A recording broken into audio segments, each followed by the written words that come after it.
بسم اللہ الرحمن الرحیم. اسٹوڈنٹس،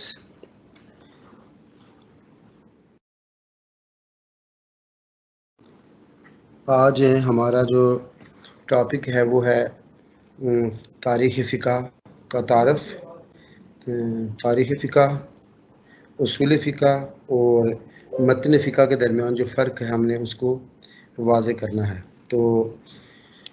اس میں بنیادی جو موضوع ہے یا بنیاد ہے وہ ہے فقہ. ٹھیک ہے، فقہ کا جو لفظ ہے یہ فا قاف ہے. اس کا لغوی اور اصطلاحی مفہوم کیا ہے، اور باقی جتنے جو اس کے ساتھ اضافی الفاظ ہیں پھر ان کے ساتھ اس کا ربط جڑنے سے اس کا کیا مفہوم واضح ہوتا ہے. تو جب ہم نے اس کو دیکھا فقہ کا لغوی معنی، تو فقہ کا لغوی معنی ہے شک اور فتح، یعنی کسی چیز کو کھولنا، بیان کرنا، واضح کرنا، یہ اس کا لغوی مفہوم ہے. اور اصطلاح میں اس سے مراد ہے کہ ادلہ تفصیلیہ سے احکام شرعیہ کا استنباط، یعنی جو تفصیلی دلیلیں ہیں ان سے احکام شرعیہ کا استنباط یہ فقہ کہلاتا ہے. تو تفصیلی دلیلیں جو ہیں وہ کیا ہیں جن سے فقہی احکام کو مستنبط کیا جاتا ہے. تو تفصیلی دلیلیں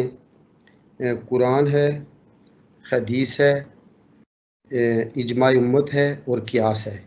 ان کو اصول اربعہ بھی کہا جاتا ہے. اور اس کے علاوہ کچھ ضمنی ماخذ بھی ہیں، اور یہ بنیادی ماخذ ہیں جن سے فقہ کو مستنبط کیا جاتا ہے. اور یہ فقہی احکام ان ادلہ سے مستنبط کیے جاتے ہیں. تو لغوی تعریف میں یہ تھا کہ فتح، کسی چیز کو کھولنا، واضح کرنا، یہ لغوی مفہوم تھا. اور اصطلاح میں اس سے کیا مراد ہے کہ ادلہ تفصیلیہ سے احکام شرعیہ کا استنباط، یہ فقہ کا مفہوم ہے. اور بھی اس کی بہت ساری تعریفات ہیں، لیکن یہ ایک مختصر تعریف ہے کہ ادلہ تفصیلیہ سے احکام شرعیہ کے استنباط کو فقہ کہتے ہیں. تو اس کو سمجھنے کے لیے ہمیں جو اس وقت مروجہ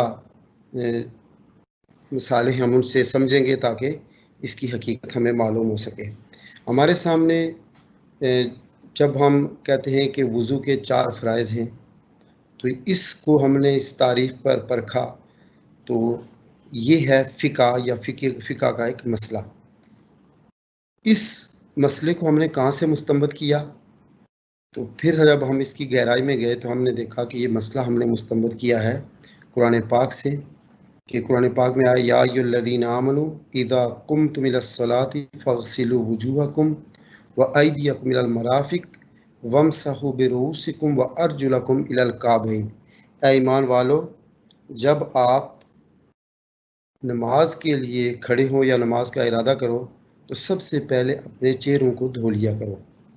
وَأَيْدِيَكُمْ إِلَى الْمَرَافِقِ، اور اپنے بازوؤں کو کونیوں سمیت دھو دیا کرو. وَامْسَحُوا بِرُؤُوسِكُمْ، اپنے سروں میں سے کچھ حصے کا مسح کر لیا کرو. وَأَرْجُلَكُمْ إِلَى الْكَعْبَيْنِ، اور اپنے پاؤں جو ہیں وہ ٹخنوں سمیت دھو دیا کرو. یہ مسئلہ تو ہم جانتے ہیں اور فقہ کی کتب میں لکھا ہوا ہے کہ وضو کے 4 فرائض ہیں. تو جب ہم نے ان کو ادلہ تفصیلیہ میں تلاش کیا تو ہم نے رجوع کیا سب سے پہلے قرآن پاک کی طرف کہ کیا یہ مسئلہ قرآن میں موجود ہے. تو ہمیں نص ملی، اور سورۃ مائدہ کی آیت نمبر 7 ہے جس میں اللہ تبارک و تعالی، آیت نمبر 6 ہے جس میں اللہ تبارک و تعالی نے ارشاد فرمایا یا ایھا الذین آمنوا اذا قمتم الی الصلاۃ فاغسلوا وجوہکم وایدیکم الی المرافق وامسحوا برؤوسکم وارجلکم الی الکعبین. اس آیت میں پوری تفصیل ذکر ہے کہ وضو کے جو مسائل ہیں وہ بھی ذکر ہیں، وضو کن چیزوں سے، یعنی کون سی چیزیں ناقض وضو ہیں اس کا بھی ضمناً یہاں ذکر ہے. بہرحال وضو کے جو 4 فرائض ہیں وہ ہم نے اس آیت سے مستنبط کیے. اب مزید جو اس کے اندر سنتے ہیں اور وضو کی جو ترتیب ہے وہ احادیث طیبات میں آئی. تو ہم نے کہا کہ فقہ کا اصطلاحی مفہوم یہ ہے کہ ادلہ تفصیلیہ سے احکام شرعیہ کا استنباط، یعنی تفصیلی دلیلوں سے احکام شرع کو نکال کر لانا، یہ فقہ کا مفہوم ہے۔ اب اس میں 3 چیزیں سلیبس میں ہیں اور 3 چیزیں جو ہے نا زیادہ زیر بحث آتی ہیں: اصول فقہ، تاریخ فقہ اور متن فقہ۔ اصول فقہ کیا ہوگا کہ وہ بنیادی قوانین جن کو سامنے رکھ کر یا جن کی مدد سے فقہی احکام کو مستنبط کیا جاتا ہے، وہ بنیادی قوانین جن کی مدد سے احکام شرعیہ عملیہ کو مستنبط کیا جاتا ہے،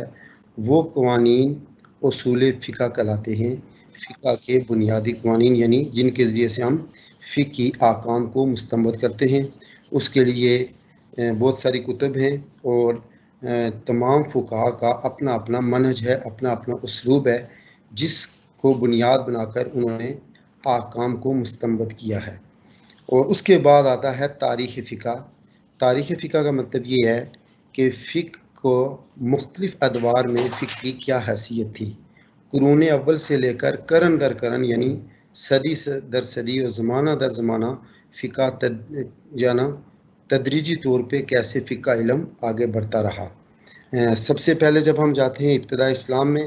تو نبی اکرم صلی اللہ علیہ وسلم کا زمانہ، اس کو زمانہ نبوت کہتے ہیں۔ آپ صلی اللہ علیہ وسلم کے دور میں فقہ کی کیا حیثیت تھی، اور آپ صلی اللہ علیہ وسلم کے دور میں فقہی احکام کو مستنبط کرنے کے کیا اصول تھے، کیا قوانین تھے، اور فقہ کے بنیادی ماخذ کیا تھے۔ تو اس میں کچھ تمہیدی کلمات آپ کے سامنے تاکہ یہ آپ کے سامنے اس کا پورا مفہوم آ سکے۔ نبی اکرم صلی اللہ علیہ وسلم کے دور میں ظاہر ہے 2 بڑے ماخذ تھے، ایک قرآن تھا اور ایک حدیث تھی۔ قرآن کے اندر احکام نازل ہوتے تھے اور احادیث طیبات میں ان کی تشریح و تفسیر ہوتی تھی۔ اور قرآن کا ایک اسلوب ہے کہ القرآن و یفسر بعضہ بعضا، قرآن کا بعض حصہ اپنے بعض حصے کی خود تفسیر بیان کرتا ہے۔ اور جب اس کے تحت ہم قرآن پاک کا مطالعہ کرتے ہیں تو آپ نے دیکھا کہ قرآن میں کبھی اجمالی حکم ہے تو دوسری جگہ اس کی تفصیل موجود ہے، اور کبھی قرآن میں کوئی مطلق حکم ہے، دوسری جگہ اس کو مقید کر دیا گیا ہے۔ قرآن میں کبھی عبارت النص ہے، کبھی اشارت النص ہے، کبھی دلالت النص ہے، کبھی اقتضاء النص ہے۔ تو ایک مثال کے ذریعے سے میں آپ کے سامنے واضح کروں گا، جس سے یہ واضح ہوگا کہ قرآن خود اپنے احکامات کی تفصیل بیان کرتا ہے۔ اللہ تبارک و تعالیٰ نے ارشاد فرمایا، اہدنا الصراط المستقیم صراط الذین انعمت علیہم غیر المغضوب علیہم ولا الضالین۔ یہ آیت ہے سورۃ فاتحہ کا آخری حصہ ہے، جس میں پہلے ارشاد فرمایا کہ اہل ایمان کو ان کلمات سے اللہ تعالیٰ سے دعا مانگنی چاہیے، اہدنا الصراط المستقیم، اے اللہ تعالیٰ ہمیں سیدھا راستہ دکھا۔ اب یہ اجمال تھا کہ سیدھے راستے سے مراد کون سا راستہ ہے، تو اس کی مزید تفصیل آئی، صراط الذین انعمت علیہم، ان لوگوں کا راستہ جن پر اے اللہ تو نے انعام فرمایا۔ یہاں پہلے حصے کی تفسیر ہے، لیکن اس کے اندر مزید اجمال ہے اور اس کی تفصیل درکار ہے۔ تو قرآن پاک میں سورۃ النساء میں آیا، الذین انعم اللہ علیہم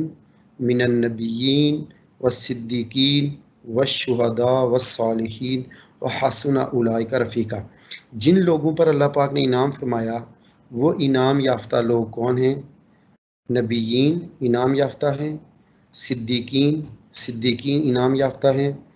والصالحین شہداء انعام یافتہ لوگ ہیں، والصالحین اور جو نیکوکار لوگ ہیں یہ انعام یافتہ لوگ ہیں، وحسن اولئک رفیقا، یہ کتنا ہی اچھا ساتھ ہے اور یہ کتنا اچھی رفاقت ہے۔ اس میں قرآن نے بعض حصے نے بیان کیا اور اس کی تفصیل بیان فرمائی۔ تو گویا کہ قرآن کا بعض حصے کی تفسیر بیان کرتا ہے، تو جب کسی حکم کو تفصیل کے ساتھ بیان کر دیا جائے تو وہ جو تفصیل ہوتی ہے وہ گویا کہ ایک وضاحت ہوتی ہے۔ اور فقہ کا مطلب یہ ہے کہ کسی حکم کو واضح کر کے، آسان کر کے اور دلائل کے ساتھ پیش کرنا یہ فقہ کا موضوع ہے۔ تو قرآن پاک کا بعض حصے کی تشریح کرتا ہے، بعض حصے کا بیان ہے، اور اس کے بارے میں بہت ساری امثلہ ہمارے سامنے آتی ہیں۔ تو یہ ایک مثال میں نے آپ کے سامنے پیش کی ہے۔ اس کے علاوہ جب آپ قرآن کا مطالعہ کرتے ہیں تو آپ کے مطالعہ قرآن کے دوران آپ کو کئی جگہوں پر یہ نظر آتا ہے، یسألونک عن الانفال، وہ آپ سے انفال کے بارے میں سوال کرتے ہیں۔ قل الانفال للہ ورسول، آپ فرما دو کہ جو انفال ہیں، یعنی یہ جو مال ہیں فالتو، یہ کس کے لیے؟ اللہ اور اللہ کے رسول کے لیے۔ اب یہاں یسألون کا لفظ سوال اور آگے کل کے ساتھ اس کا جواب، ٹھیک ہے۔ یسألون کا ماذا ينفقون، آپ سے سوال پوچھتے ہیں کہ وہ کیا خرچ کریں۔ قل العف، آپ فرما دو جو بچا ہوا مال ہے وہ سارا خرچ کر دو۔ اس طرح کی بہت ساری مثالیں آپ کو قرآن پاک میں ملیں گی جس میں یسألون کے لفظ سے سوال ہے اور آگے اس کا جواب ہے۔ تو اس کا مطلب یہ ہوا کہ قرآن خود قرآن کے بعض حصے کی تفسیر بیان کرتا ہے، اور فقہ کا ماخذ اول بھی قرآن پاک ہے، اور حدیث پاک جو ہیں وہ اس کی تشریحات ہیں۔ تو جب ہم نے یہ دیکھا کہ تاریخ فقہ میں فقہ کے جو ادوار ہیں اس میں پہلا دور جو دور نبوی ہے، اس میں فقہ کی کیا حیثیت تھی اور فقہی احکام کو کیسے مستنبط کیا جاتا تھا اور فقہی احکام پر کس طرح بحث ہوتی تھی۔ نبی اکرم صلی اللہ علیہ وسلم کے دور میں جب کوئی مسئلہ پیش آتا تو کیونکہ صحابہ جو تھے وہ اہل زبان تھے اور وہ مفاہیم کو خود بھی سمجھ لیتے تھے، اگر ان کو پھر کوئی تشنگی ہوتی تو وہ سوال کرتے، اس سوال کا جواب یا قرآن پاک میں خود اللہ تبارک و تعالیٰ ارشاد فرما دیتے، یا نبی اکرم صلی اللہ علیہ وسلم اپنی تشریحات کے ذریعے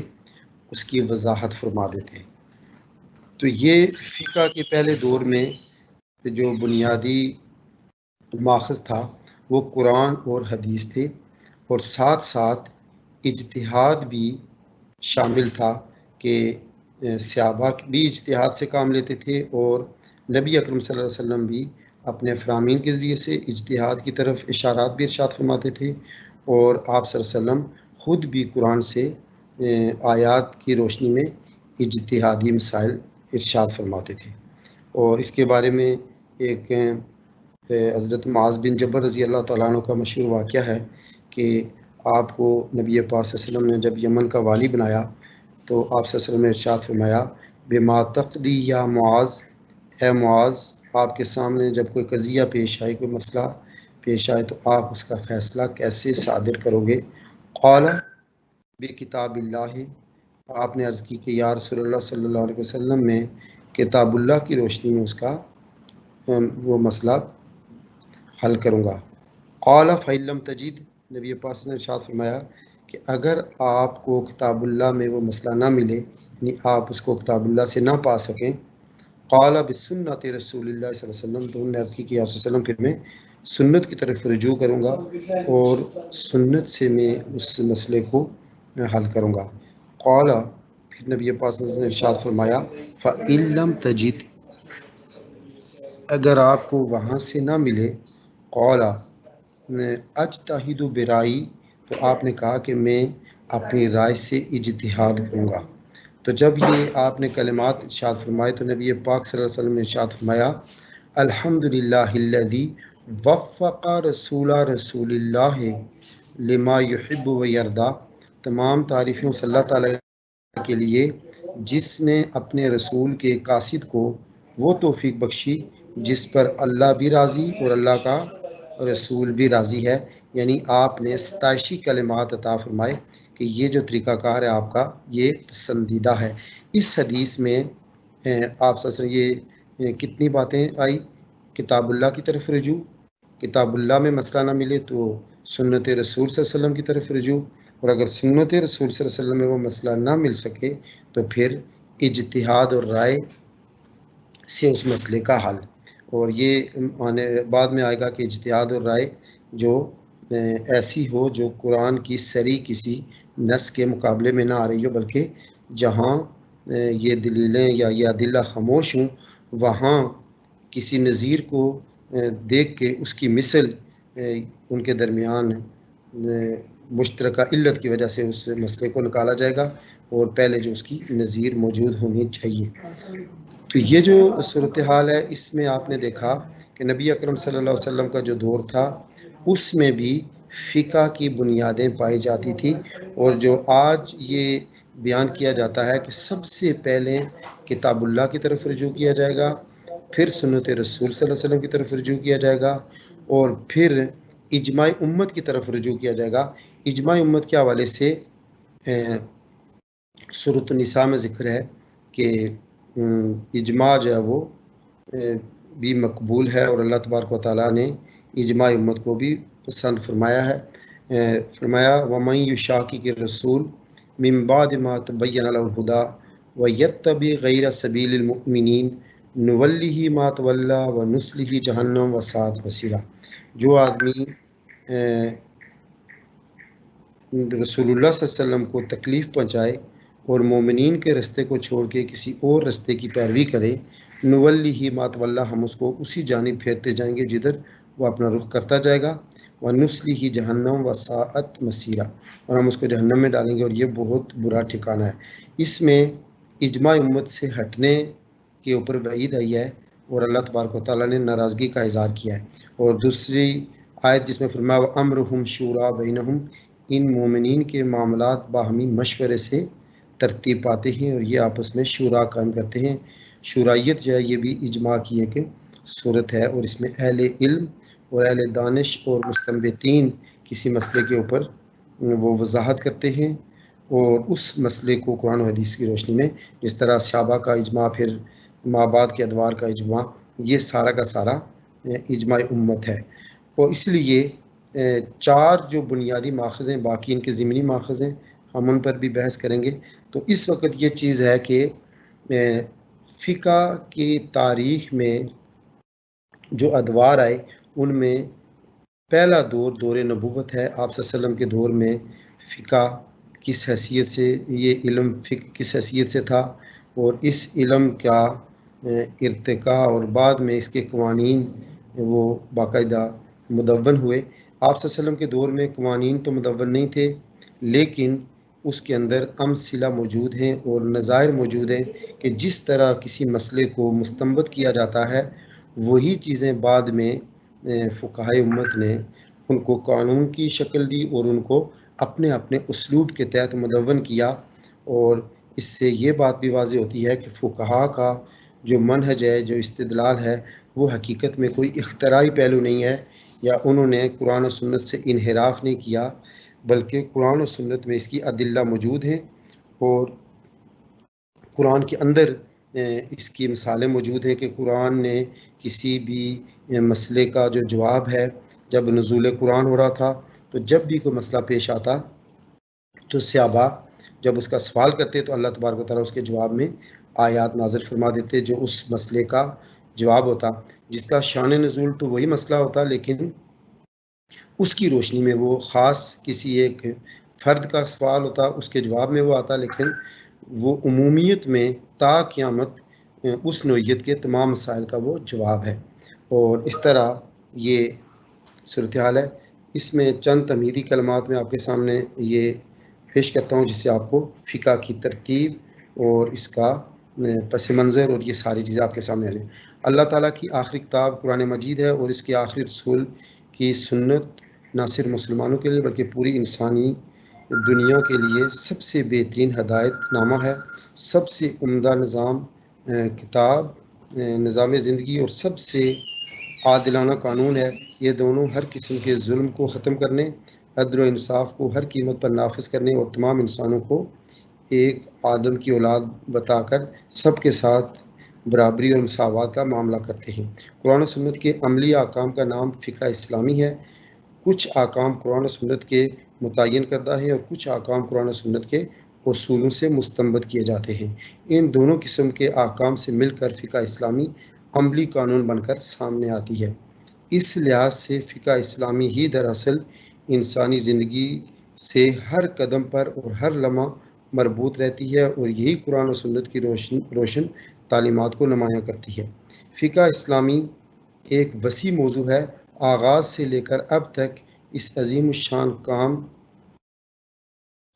یہ عظیم الشان کام ہے۔ اس سے نئے فقہ اسلامی ایک وسیع موضوع ہے، آغاز سے لے کر اب تک اس عظیم الشان اس پر کام ہوتا رہا۔ اس سے نئے نئے علوم کی شاخیں نکلتی رہی اور اس پر بے شمار کتابیں تصنیف کی گئیں۔ فقہ کے ماہرین نے اپنے اپنے زمانہ کے مسائل پر احکام کی تطبیق کے لیے اجتہادات کیے اور نئے مسائل کے احکام بتائے۔ انہوں نے قرآن و سنت پر عام انسانوں کی سہولت اور عام انسانوں کی خاطر انہوں نے مسائل کو آسان کر کے پیش کیا اور عقائد اور عبادات سے لے کر سماجیات، معاشیات، معاملات تک زندگی کے بیشتر ممکنہ واقعات کے لیے شرعی قوانین مرتب کر دیے۔ فقہ اسلامی کی یہ پوری تاریخ بڑی دلچسپ، بہت مفید اور ہماری زندگی کے لیے بہت ہی مربوط ہے۔ فقہ اسلامی ایک زندہ موضوع ہے۔ زندگی کی نئی نئی ایجادات اور نئی تحقیقات کے ساتھ ساتھ اس کا رشتہ قائم رہتا ہے۔ زمانہ کی تبدیلیوں اور بدلتے ہوئے عرف و رواج پر بھی گہری نظر رکھتی ہے، کیونکہ فقہ اسلامی کی ذمہ داری دوہری ہے۔ ایک طرف وہ نئے اور بدلتے حالات میں لوگوں کو اچھے برے سے آگاہ کرتی ہے اور ان کے سامنے نقشہ عمل بھی پیش کرتی ہے۔ یہاں ایک وضاحت ہے، وہ ہمارے ایمان کی تازگی کے لیے بھی ہے اور ہمیں اپنے فقہ کے علم کے ساتھ مربوط کرنے کے لیے اور ہمارا ایقان اور اعتقاد بڑھانے کے لیے بھی بہت ضروری ہے کہ جو دیگر سماوی ادیان ہیں، یعنی یہودیت ہے اور نصارہ ہیں، یہ جو ادیان ہیں ان کے اوپر بھی اللہ تبارک و تعالیٰ نے نبیوں پر وحی نازل فرمائی، لیکن انہوں نے کیا کیا کہ ایک تو انہوں نے تحریفات کر دی۔ جب انہوں نے کلام کے اندر تحریف کر لی تو اس کے بعد ان کے پاس جو کتاب موجود تھی یا جو اس کا نقشہ موجود تھا اس میں زمانے کے حالات کے مطابق،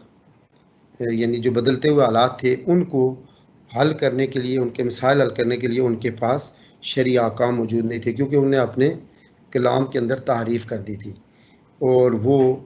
جب ان کو کسی نیا مسئلہ پیش آتا تو ان کو شریعت کی روشنی میں تو اس کا حل نہ ملتا تو وہ اپنی من مانی تعویلات کے ذریعے سے اس مسئلے کا حل تلاش کرتے۔ اس کے مقابلہ میں مسلمانوں نے ابتدائی اسلام سے لے کر آج تک نہ صرف اپنے ورثے کو محفوظ رکھا بلکہ بنیادی ماخذ قرآن و حدیث کو مان کر اس سے مسائل کا استنباط کیا۔ تو اس کے ایک یہ فائدہ ہوا کہ یہ جو قرآن لازوال اور تا قیامت رہنے والی کتاب ہے،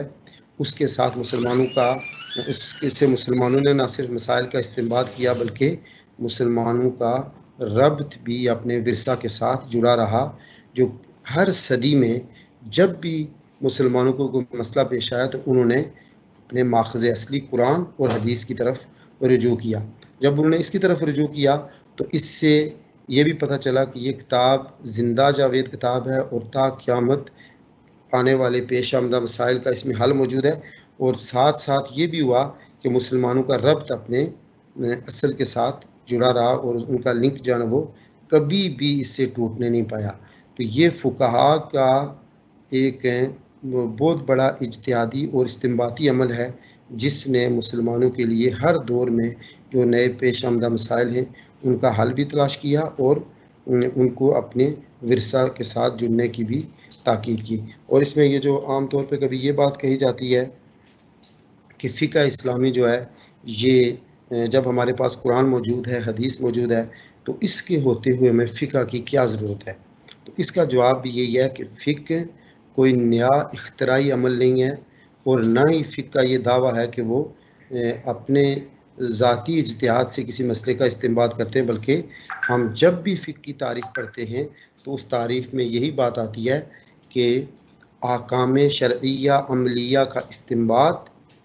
ادلہ تفصیلیہ سے کیا جائے گا، اور جب ہم ادلہ تفصیلیہ کی تشریح میں جاتے ہیں تو پھر اس میں آتا ہے قرآن، حدیث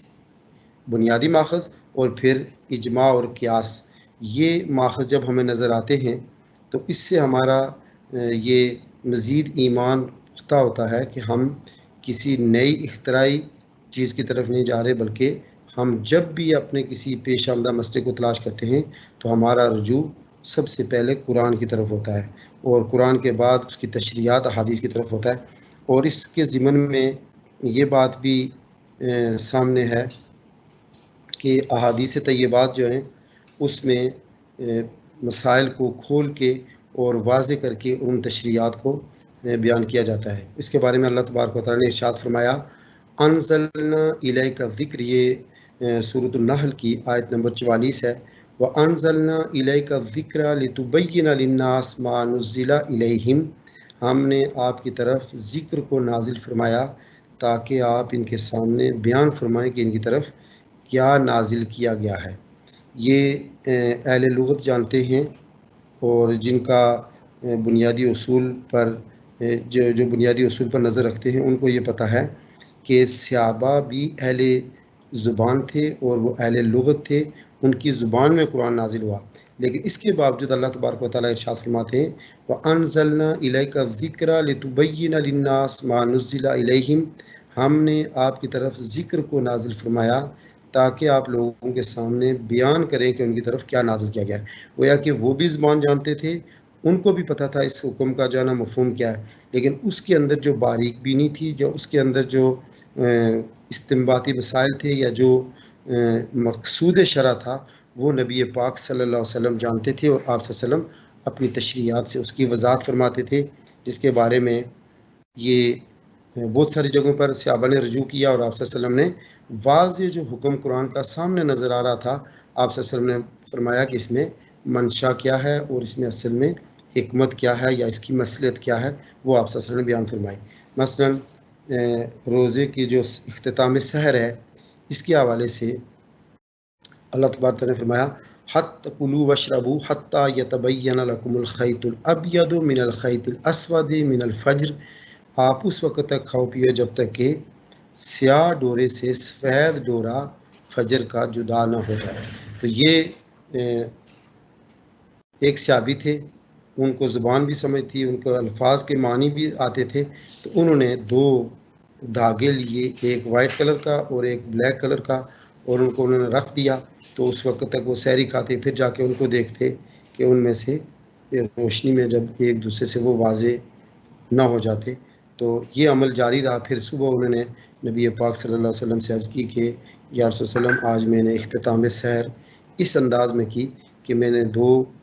دھاگے رکھے اور ان کو میں چیک کرتا رہا کہ جب تک وہ روشنی میں واضح نہ ہو جائے کہ یہ بلیک ہے اور یہ وائٹ ہے، اس وقت تک میں نے اختتام سحر نہیں کیا۔ تو آپ صلی اللہ علیہ وسلم نے ارشاد فرمایا کہ اس میں سیاہ ڈورے سے مراد رات ہے اور سفید ڈورے سے مراد یعنی فجر صادق ہے۔ فجر صادق مراد ہے سفید ڈورے سے، یعنی یہ ایک کنایا تھا اور استعارہ تھا جس کو بیان کیا گیا۔ تو اس طرح کے اور کئی مسائل میں صحابہ اکرام جب قرآن میں کوئی حکم نازل ہوتا اور سب سے پہلے اس کو دیکھتے لغوی لحاظ سے، پھر وہ آپ صلی اللہ علیہ وسلم کی طرف رجوع کرتے۔ تو اللہ پاک نے فرمایا وَأَنزَلْنَا إِلَيْكَ الذِّكْرَ لِتُبَيِّنَ لِلنَّاسِ مَا نُزِّلَ إِلَيْهِمْ، ہم نے آپ کی طرف ذکر کو نازل فرمایا تاکہ آپ لوگوں کے سامنے بیان کریں کہ ان کی طرف کیا نازل کیا گیا ہے۔ تو یہ آپ صلی اللہ علیہ وسلم کی جو تشریحات ہیں، یہ گویا کہ قرآنی آیات کے اجمالی پہلو کو یا تفصیل میں لاتی ہیں، یا ان کے اندر جو پوشیدہ حکمتیں، مصلحتیں یا علتیں ہوتی ہیں ان کو واضح کرتی ہے۔ اس میں صحابہ کرام نے آپ صلی اللہ علیہ وسلم کی طرف رجوع کیا، آپ صلی اللہ علیہ وسلم نے اس کے جواب عطا فرمائے۔ تو یہ ترتیب آپ صلی اللہ علیہ وسلم کے دور میں جاری رہی، اور پھر آپ صلی اللہ علیہ وسلم کے دور میں کچھ ایسے صحابہ بھی تھے جو مجتہدین تھے اور جن کو اجتہاد کا ملکہ حاصل تھا، ان کو آپ صلی اللہ علیہ وسلم نے فتویٰ کی اجازت بھی دی تھی۔ تو گویا کہ آپ صلی اللہ علیہ وسلم کے دور میں اجتہاد بھی جاری تھا اور استنباط بھی۔ اس کی مثالیں ایک آپ صلی اللہ علیہ وسلم کہیں کبھی مسئلے کا جواب ڈائریکٹ ارشاد فرما دیتے، اور کبھی کبھی آپ صلی اللہ علیہ وسلم اس میں اجتہاد اور استنباط کی طرف اشارہ بھی فرماتے۔ مثلا آپ صلی اللہ علیہ وسلم ایک صحابیہ کے گھر میں تشریف لے گئے، اور وہ انہوں نے آپ صلی اللہ علیہ وسلم کی ضیافت میں آپ صلی اللہ علیہ وسلم کو کھجوریں عطا کی، اور خود وہ انہوں نے ہنڈیا چلائی ہوئی تھی اور اس کے اندر گوشت تھا۔ تو آپ صلی اللہ علیہ وسلم نے ارشاد فرمایا کہ کیا اس ہنڈیا میں ہمارا حصہ نہیں ہے؟ تو اس صحابیہ نے عرض کی کہ یا رسول اللہ وسلم یہ صدقے کا ہے اور آپ کے لیے صدقہ جائز نہیں ہے، اس لیے میں نے آپ کو اپنے طرف سے وہ چیز پیش کیا جو میری ملکیت میں تھی، خالصتاً مال تھا یعنی کھجوریں۔ تو آپ صلی اللہ علیہ وسلم نے ارشاد فرمایا لَکِ صدقۃ ولنا ہدیۃ، یہ آپ کے لیے تو صدقہ ہے لیکن ہمارے لیے یہ ہدیہ ہے۔ تو اس کا مطلب یہ ہوا کہ آپ صلی اللہ علیہ وسلم نے ایک استنباط اور ایک اصول فقہ کا بنیادی اصول آپ نے بیان فرمایا کہ ملک کے بدل جانے سے حکم بدل جاتا ہے، ملک کے بدل جانے سے حکم بدل جاتا ہے، کہ جب ملکیتیں بدلتی ہے تو حکم بدل جاتا ہے، یعنی جب کسی نے ان صحابیہ کو وہ دیا تو وہ گوشت کیا تھا؟ صدقہ تھا۔ جو صحابیہ نے جب قبول کیا تو ان کی ملکیت میں آ گیا، اب اس پر وہ جو بھی تصرف کرنا چاہیں وہ کر سکتی ہیں، گویا کہ ان کی ملکیت میں آنے کے بعد ان کے لیے تو صدقہ تھا، لیکن جب ان کی ملکیت میں آیا تو وہ مالکہ ہو گئی، تو اب وہ جس کو آگے پیش کریں گی اس کے لیے صدقہ نہیں ہوگا بلکہ اس کے لیے ہدیہ ہوگا۔ تو یہ اس طرح کے کچھ فقہی قوانین کی طرف نبی پاک صلی اللہ علیہ وسلم اشارات فرماتے تھے، اور وہ بعد میں آنے والے وقت میں قیاس اور اجتہاد کی صورتیں واضح کرنے کے لیے قوانین بنے، جن کو باقاعدگی سے بعد میں مدون کیا گیا۔ تو اس طرح فقہ اسلامی جو ہے یہ دور نبوی میں آپ صلی اللہ علیہ وسلم کے دور میں اس کے اندر کیا تھا کہ اس کے بنیادی جو ماخذ تھے ان کے اوپر وہ قرآن تھا، حدیث تھی اور اجماع تھا اور قیاس تھا۔ تو یہ اس طرح گویا کہ اب ہم مختصراً جو ہم نے پڑھا اس کا خلاصہ دوبارہ دہرا دیتے ہیں۔ علم فقہ کی جو تعریف ہے کیا ہے؟ العلم بالاحکام الشرعیہ، العلم بالاحکام الشرعیہ الفرعیہ العملیہ المستنبط۔ یہ جو تعریف ہے یہ آپ بے شک اپنے پاس لکھ بھی دیں، اگر آپ کے پاس موجود ہیں، یعنی آپ کے پاس جو ہے نا کوئی کاپی وغیرہ موجود ہے تو آپ یہ تعریف لکھ لیں، اور اس کا ترجمہ بھی آپ لکھ لیں کہ فقہ کی بنیادی تعریف کیا ہے اصطلاحی۔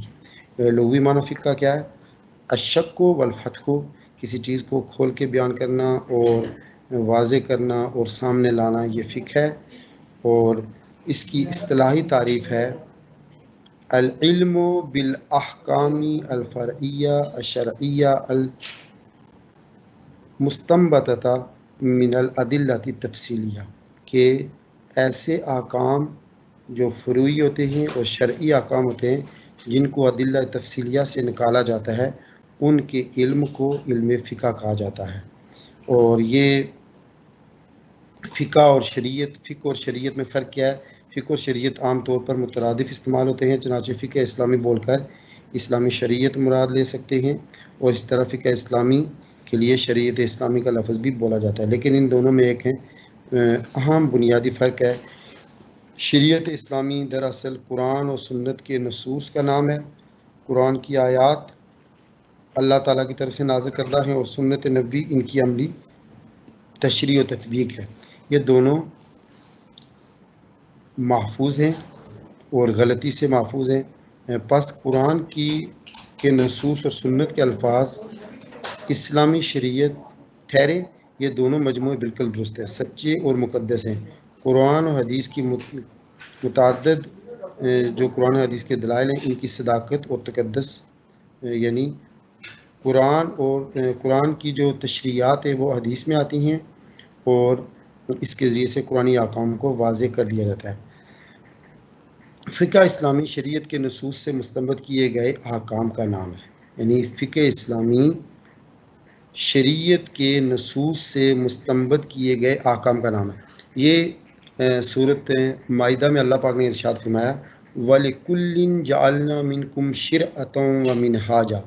وَلِكُلٍّ جَعَلْنَا مِنْكُمْ شِرْعَةً وَمِنْهَاجًا، ہم نے آپ میں سے ہر ایک کے لیے،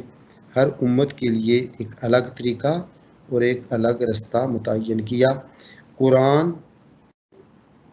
یہ شریعت ہے، احادیث طیبات یہ شریعت ہیں، اور ان کی روشنی میں جو مستنبط شدہ مسائل ہیں وہ فقہ ہیں۔ تو اب بنیاد تو قرآن و حدیث ہی ہے۔ فقہ میں جہاں اجتہاد اور استنباط کا مرحلہ آتا ہے کہ ان دلائل پر غور کرنے کے بعد نئے پیش آمدہ مسئلے کو سامنے لایا جاتا ہے، تو یہ فقہ کہلاتی ہے۔ تو اس میں فقیہ کا جو استنباط ہوتا ہے وہ درست بھی ہو سکتا ہے اور اس میں اجتہادی خطا بھی ہو سکتی ہے، اور اگر وہ درست ہے تو فقیہ کے لیے دور ثواب کا وعدہ ہے، اور اگر اس میں اجتہادی خطا ہے تو وہ اس کے اگر قصد نہیں ہے، جان بوجھ کے اس نے اس میں غلطی نہیں کی ہے، تو اس کے پر اس کا مواخذہ نہیں ہوگا۔ فقہ اسلامی مجتہدین اور فقہاء کا فہم و استنباط ہے جو شارع کی غرض کے مطابق حالات اور واقعات پر نصوص کی تطبیق کرتے ہیں۔ یہ انسانی فہم معصوم نہیں ہے بلکہ اس میں خطا کا امکان ہے۔ نصوص شریعت کے فہم میں باہم اختلاف ممکن ہے اور ہوتا رہا ہے۔ شریعت اور فقہ کے اس دقیق فرق کے ساتھ ساتھ ایک اہم پہلو پر بھی نظر رکھنی ضروری ہے۔ ایک وہ احکام جو شریعت کے قطعی ثبوت اور قطعی دلالہ نصوص سے معلوم ہوتے ہیں، ان کے مفہوم کی تعیین میں کسی انسانی فہم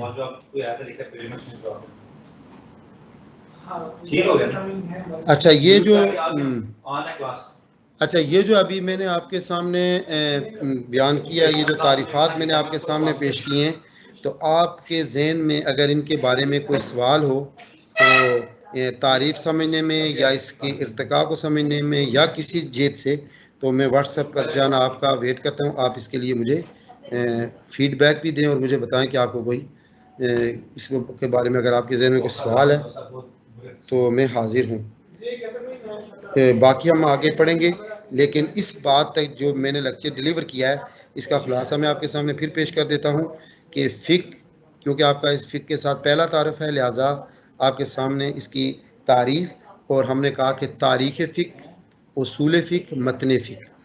تاریخ فقہ جس میں فقہ کی ہسٹری بیان ہوتی ہے کہ فقہ کا علم زمانہ نبوت سے لے کر ابتداء اسلام سے لے کر آج تک کن کن تدریجی اور ارتقائی مراحل سے گزرا ہے، اور اس وقت فقہ کی کیا حیثیت ہے، یہ بھی ہے۔ اس کو آپ نے سمجھ لیا۔ اس کے بعد اصول فقہ، فقہ کے مستنبط کرنے کے